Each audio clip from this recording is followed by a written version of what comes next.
Et pour plus d'explications, mesdames et messieurs, nous avons le plaisir d'accueillir au bout du fil M. Mohamed Abou Samra, qui est analyste de la performance sportive. Bonjour. Bonjour monsieur, bonjour.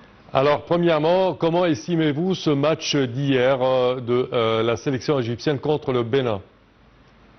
Oui, en fait, quand on joue à ce niveau, le plus important, c'est la gagne, c'est de remporter la victoire afin de qualifier pour le quart du final. Ça, c'est l'essentiel. Donc, quelle que soit la performance, c'est très important d'assurer une grande victoire, même si c'était tellement difficile comme victoire après tout ce qui s'est passé, après l'égalisation du Bénin.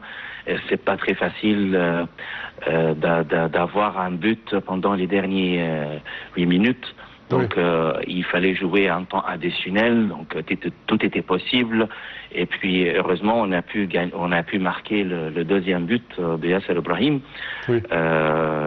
Et ça nous a beaucoup aidé afin de finir le match sur la gagne comme si c'était le début du match.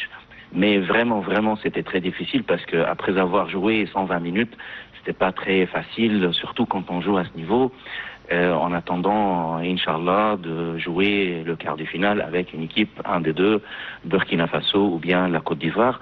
Mais j'espère quand même qu'on va continuer de se qualifier jusqu'à la finale et après on verra, Inch'Allah, on va remporter la 8e.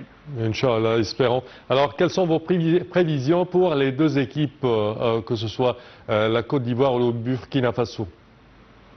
Oui, comme je vous ai dit, quand il y a une équipe qui est déjà qualifiée pour cette phase, alors on ne peut pas favoriser justement une équipe sur l'autre, mais vu le nombre, les trophées, l'histoire et tout, il faut dire que la Côte d'Ivoire, oui, c'est le plus important, c'est le plus fort.